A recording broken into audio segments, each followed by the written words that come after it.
So இந்த நவீன காலத்துல நம்ம பார்க்கலாங்க. முஸ்லிம் சகோதரர்கள் சிலர் என்ன செய்யறாங்க, சிலர்ன்றதை விட நிறைய பேர்னு கூட சொல்லலாம், ஒரு கனவு உலகத்திலேயே வாழ்றாங்க. ஸோ அந்த கனவு உலகம் என்னது, எப்படிப்பட்டது, உண்மையான உலகம் என்னது என்பது தாங்க நம்ம பார்க்க போறோம்.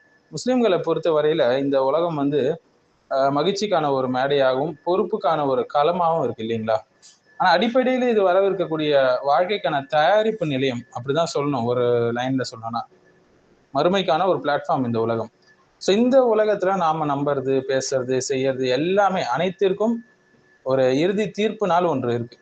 அதுக்கு பின்னாடி மறுமை நாள், மறுமை வாழ்க்கையும் இருக்கு.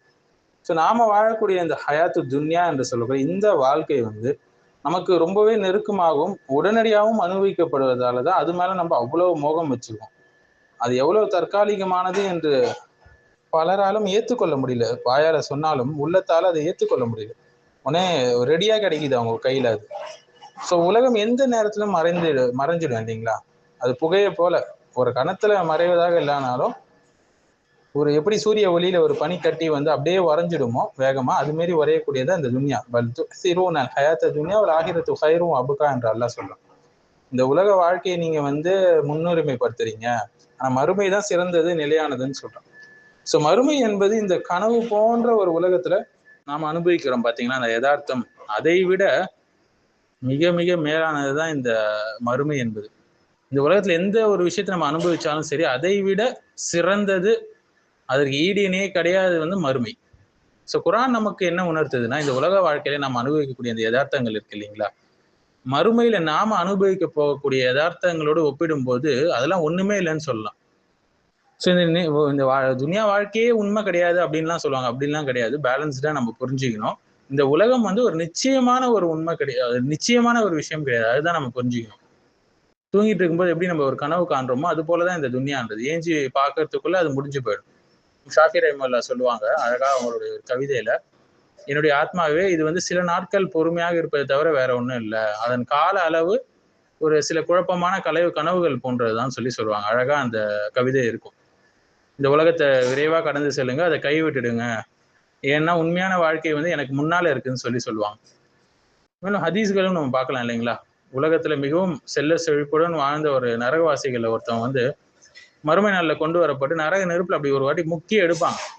அதுக்கப்புறம் அவன் என்ன நினைப்பான், இந்த உலகத்துல எந்த ஒரு நன்மையும் நான் அனுபவிக்கல என்பது போல சொல்லுவான். அதுக்கப்புறம் ஒரு சொர்க்கவாசி ரொம்ப ஏழையா வாழ்ந்தவன சொர்க்கத்துல அப்படி ஒரு முக்கி எடுத்த உடனே இந்த உலகத்துல வந்து எந்த துன்பத்தையும் நான் அனுபவிக்கல என்பது போல சொல்லுவான். இதுதாங்க இந்த துனியாவுடைய கரெக்டான ஒரு பொசிஷன் என்று சொல்லலாம். ஒரு கனவு காண்றாரு, ரொம்ப மோசமான கனவு, ஏதோ பில்டிங்ல இருந்து குதிக்கிற மாதிரி இல்லை, ஏதோ ஒரு சம்பவம், எவ்வளவு ஒரு பதட்டப்படுவார். ஆனா அந்த கனவை விட்டு ஏஞ்ச உடனே அந்த கனவையே நினைச்சுக்கிட்டா வாழ்ந்துட்டு இருப்பாரு கிடையாது இல்லைங்களா. கடந்து போவார்ல வாழ்க்கையில சந்தோஷமா. அது போலதான் இந்த துன்யாவுடைய வாழ்க்கை. மறுமையோடு கம்பேர் பண்ணும்போது அது ஒரு விஷயமே இல்லை, அது கடந்து போயிடுவாங்க எல்லாருமே. அதுபோல் ஒரு நல்ல கனவு காண்றாரு, ஆனா விடிஞ்சு பார்த்த உடனே ஒரு சிறையில இருக்கிறாரு, மோசமான ஒரு இடத்துல இருக்காருன்னா எவ்வளவு சீக்கிரம் அந்த கனவையே அவரு அதுல இன்பம் காண்டிட்டு இருப்பாரு. டக்குன்னு அந்த கனவு போயிடும் இல்லையா, அவர் வாழ்க்கையை பார்த்துட்டு அவர் போவார் இல்லையா. அது போலதான் இந்த துன்யா வாழ்க்கை. ஸோ கனவு பயமா இருந்தாலும் சரி, இனிமையா இருந்தாலும் சரி, விழித்த உடனே உண்மையான யதார்த்தம் வந்து அவர் மீது ஆதிக்கம் செலுத்தும். ஸோ இந்த உலகம் வந்து ஒரு கனவு போன்ல அப்படின்னு சொல்றதுனால இந்த உலகமே பொய் அப்படின்னு சொல்ல வரலங்க. நம்ம இது ஒரு உண்மையான வாழ்க்கை தான். இங்க நமக்கு பொறுப்புகள் இருக்கு, செயல்கள் கணக்கிடப்படுது, நம்ம ஈமான் கொள்ளணும், நன்மை செய்யணும், பாவங்கள்ல இருந்து விலகணும், எல்லாமே இருக்கு. ஆனா இதனுடைய கால அளவும் நிலைத்தன்மையும் பாத்தீங்கன்னா மறுமையோடு ஒப்பிடும்போது ரொம்ப ரொம்ப சின்னது. மறுமையை தான் நம்ம இலக்காக வச்சு வாழணும் இல்லைங்களா. உலக வாழ்க்கை என்பது ஒரு நம்மளுடைய பயணம் தான், மறுமை தான் நம்மளுடைய இலக்கு. ஸோ கனவு உலகத்துல இருக்கக்கூடிய நம்ம முஸ்லிம் சகோதரர்கள் தூக்கத்திலேருந்து ஃபர்ஸ்ட் விழித்து எழுங்க. ஒரு அவேக்கனிங் வரட்டும் உங்களுக்குள்ள. இப்ப இருக்கக்கூடிய இந்த டிஜிட்டல் மாயையிலிருந்து வெளியே வந்து ரியல் லைஃப்க்கு வாங்க. ஒரு ஹிஜ்ராவா அதை நினைச்சுக்கோங்க. இன்னைக்கு நம்ம வாழக்கூடிய உலகம் வந்து ஒரு பிசிக்கல் வேர்ல்டு மட்டும் இல்லைங்க, ஒரு டிஜிட்டல் வேர்ல்ட்ல வாழ்றோம். இன்னொரு உலகம் உருவாயிடுச்சுன்னு சொல்லலாம். Social media, reels, YouTube, TikTok, gaming, entertainment, virtual identity, online shopping, மணிக்கணக்கா இன்ஃபுளுசர் கல்ச்சர், செலிபிரிட்டி கல்ச்சர்னு சொல்லிட்டே போகலாம், லிஸ்ட் நீண்டுகிட்டே போகுது. ஸோ உண்மையான வாழ்க்கையை வாழ்றதை விட அவன் ஸ்கிரீன்ல பார்த்து கொண்டிருக்க வாழ்க்கை தான் அதிகமா இருக்கு. ஒரு டிஜிட்டல் ட்ரீம் வேர்ல்ட்ல தான் அவன் வாழ்றான். முமல் ஹயாத்து துனியா இல்லா மத்தாவுல் குரூர் நல்லா சொல்றான். இந்த உலக வாழ்க்கையோட ஏமாற்றம் என்பது ஒரு சிறிது காலம் இன்பம் தான் இது.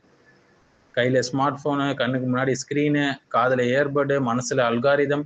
ஸோ அவனுடைய உலகத்தை அவன் தேர்வு செய்யறதில்லை, அந்த அல்காரிதம் தான் தேர்வு செய்யுது இல்லைங்களா? அவன் எதை பார்க்கணும், எதை விரும்பணும்னு சொல்லி அவன் அல்காரிதம் தான் தேர்ந்தெடுக்குது. யாரை ஃபாலோ பண்ணணும், எதை வாங்கணும், எதை வெறுக்கணும், எதுக்கு கோவப்படணும், எல்லாத்தையும் அவனுடைய அல்காரிதம் தான் தீர்மானிக்குது. நான் டெக்னாலஜியை பயன்படுத்துறேன்னா அல்லது டெக்னாலஜி என்ன பயன்படுத்துதான்ற கேள்வி ஒவ்வொரு முஸ்லீமும் வந்து இன்னைக்கு கேட்கணுங்க. அதனாலதான் இன்னைக்கு எஃபிலையும் மற்ற இதுலயும் சரி சில அறியாமையில் இருக்கக்கூடிய சகோதரிகள்லாம் என்ன செய்யறாங்க, டான்ஸு பாட்டுன்னு சொல்லி மார்க்கத்துடைய பெயரை கெடுக்கிறார்கள். இந்த சோசியல் மீடியா நமக்கு ஒரு மாய உலகத்தை ஏற்படுத்திக்குது இல்லைங்களா? ஒருத்தருடைய பெஸ்ட் மூமெண்ட்ஸ் எதுன்னா இன்ஸ்டாகிராம் தான் சொல்றாங்க. இதை பார்த்துட்டு நிறைய பேர் என்ன செய்யறாங்க, ஒப்பிட ஆரம்பிச்சாங்க. அவன் கார் வாங்கிட்டான், வெளிநாடு போயிட்டான், பெரிய வீடு வாங்கிட்டான், நிறைய ஃபாலோவர்ஸ், லக்ஸுரி லைஃப் ஸ்டைலு, என் வாழ்க்கை எப்படி இல்லைன்னு சொல்லி ஒரு கம்பேரிசன் ட்ராப்ல அவங்க மாட்டிக்கொள்றாங்க. அதனோட ஹைலைட் ரீல்ஸை மட்டும் நம்ம பார்க்கக்கூடாதுங்க, பிஹைண்ட் த சீன்ஸ் அவங்க வாழ்க்கை உண்மையாவே எப்படி வாழ்றாங்க என்பதை பார்க்கணும். இன்னைக்கு ஒரு முஸ்லீம் கிட்ட குரான் ஆப் இருக்கு, ஹதீஸ் ஆப் இருக்கு, தப்சீர் இருக்கு, ஆன்லைன் லெக்சர்ஸ் பயான் இருக்கு, யூடியூப்ல அவ்வளோ ஸ்காலர்ஸ் வந்து பயான் பண்றாங்க, ஏஐ இருக்கு, எல்லாமே இருக்கு. ஆனா அறிவு அதிகரிச்சிச்சா கேட்டீங்கன்னா அது அறிவை பற்றிய கண்டென்ட் மட்டும் தான் அதிகரிச்சிச்சுன்னு சொல்லலாம்.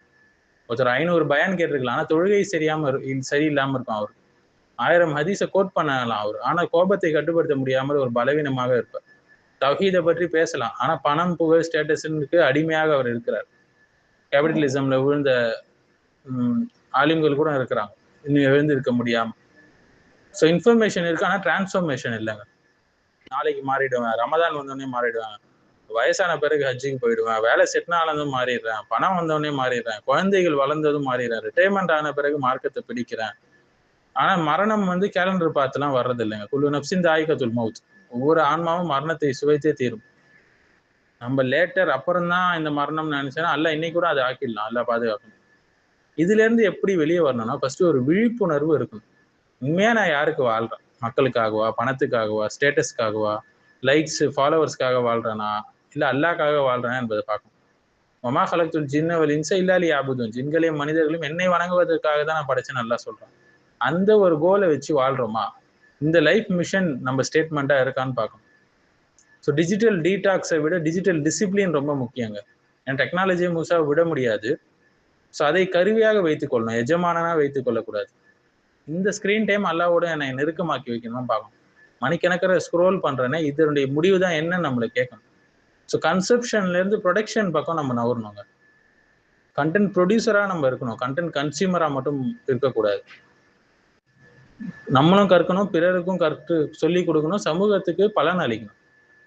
மஸ்ஜிதின் பக்கம் திரும்பணுங்க. டிஜிட்டல் உம்மா மட்டும் போதாது, உண்மையான உம்மத் இருக்கணும், உண்மையான சகோதரத்துவம், உண்மையான ஆலிம்கள், உண்மையான கம்யூனிட்டி, உண்மையான சர்வீஸ் இருக்கணும். இஹ்லாஸா இதெல்லாம் செய்யணும், உண்மையான சொல்யூஷன்ஸ் இருக்கும். ஸ்கிரீன்ல மட்டும் நடக்கக்கூடாது ஒரு முஸ்லீமுடைய வாழ்க்கை. ஸ்பிரிச்சுவல் அவேக்கனிங் மட்டும் போதாதுங்க, மாறாக உடலையும் நம்ம செயல்படுத்தணும். எக்ஸசைஸ் போனோம், வாக்கிங் போனோம். நிறைய பேர் இன்னைக்கு குண்டா இருக்கிறாங்க நம்ம உம்மத்துல. இந்த பிரச்சனையில இருந்து வெளியே வரணும், ஸ்கில் டெவலப்மெண்ட் வரணும், ஃபேமிலி ரெஸ்பான்சிபிலிட்டி வரணும், கம்யூனிட்டி சர்வீஸ் வரணும், நானும் என் குடும்பம் மட்டும் வாழ்ந்தா போதுன்ற லைஃப் ஸ்டைல்ல இருந்து வெளியே வரணும், மரணத்தையே அதிகமான நினைவு கூறணும். அப்பதான் நம்ம இந்த ட்ரீம் வேர்ல்டுல இருந்து வெளியே வர முடியும். ஸோ மரணத்தை நம்ம நினைக்கிறது வந்து டிப்ரெஷனுக்காக இல்லைங்க, மாறாக வந்து நம்ம ப்ரியாரிட்டிஸ் அதை சரி செய்யறதுக்கு தான் நம்ம மரணத்தை அடிக்கடி நினைவு கொள்ளும். நம்ம அதை நினைவு கொள்ளும் போது ஈகோ குறையும், நம்மளுடைய ஆசைகள் கட்டுப்படுத்தப்படும், பாவங்களை விட்டு தூரமாக்குவோம், நேரத்தை மதிப்போம், தொழுகையை முக்கியமா பார்ப்போம், குடும்பத்தை மறுமையை முக்கியமா பார்ப்போம். ஸோ இதனால இந்த உலகத்தை நம்ம விட்டு விடணும்னு சொல்லுங்க, அதை நம்ம புரிஞ்சுக்கணும். நிறைய பேர் தவறாக அதை பார்க்கறாங்க. ஒருபோதும் நபிகளாரோ சஹாபாக்களோ அப்படி சொல்லலை. அவங்களும் வியாபாரம் செஞ்சாங்க, விவசாயம் செஞ்சாங்க, போராடினாங்க, கல்வி கட்டுறாங்க, எல்லாமே செஞ்சாங்க அது துன்யால. ஆனா அல்லாவுடைய திருப்தியை நாடி செஞ்சாங்க. அவனுடைய உள்ளம் அல்லாவோட அட்டாச் ஆயிருந்தது, துன்யாவோட அட்டாச் ஆகில்லை. ஸோ இந்த உலகத்துல நம்ம இருக்கலாம், ஆனா உலகத்துக்கு அடிமையா இருக்கக்கூடாது. டெக்னாலஜியை பயன்படுத்தலாம், ஆனா டெக்னாலஜி வந்து நம்மள ஆண்டு இருக்கக்கூடாது. பணம் சம்பாதிக்கலாம், அந்த பணம் வந்து உங்களை வாங்கி விட நீங்க அனுமதிக்க கூடாது. புகழ் நமக்கு கிடைச்சா பரவாயில்ல, ஆனா புகழுக்காக வாழக்கூடாது.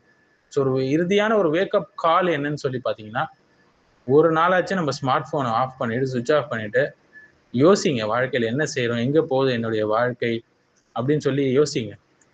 ஏன்னா எல்லாருமே மரணத்தை நோக்கி போயிட்டு இருக்கும். எந்த ஃபாலோவர்ஸும் வந்து நம்மளை தேட மாட்டாங்க, எந்த பேங்க் பேலன்ஸும் உங்களை அங்க காப்பாத்தாது, எந்த ஒரு சோசியல் மீடியாவும் வந்து உங்களுக்காக வக்காலத்து வாங்காது. என்ன செஞ்சோமோ நம்ம அதுதான் நமக்கு அங்க நின்று பேசும், நம்மளுடைய நல்ல அமல்கள். ஸோ உலகத்தை விட்டு வெளியேறணும் அப்படின்னு நான் சொல்லுங்க, உலகத்துடைய மாயையை விட்டு நம்ம வெளியேறணும் தான் சொல்றேன். ஸோ கனவு முடிஞ்சிருச்சு, கண்டிப்பா நம்ம ஏஞ்சிக்க வேண்டிய நேரம் வந்துச்சு. விழுத்து எழுவோமா, என்ன சொல்றீங்க?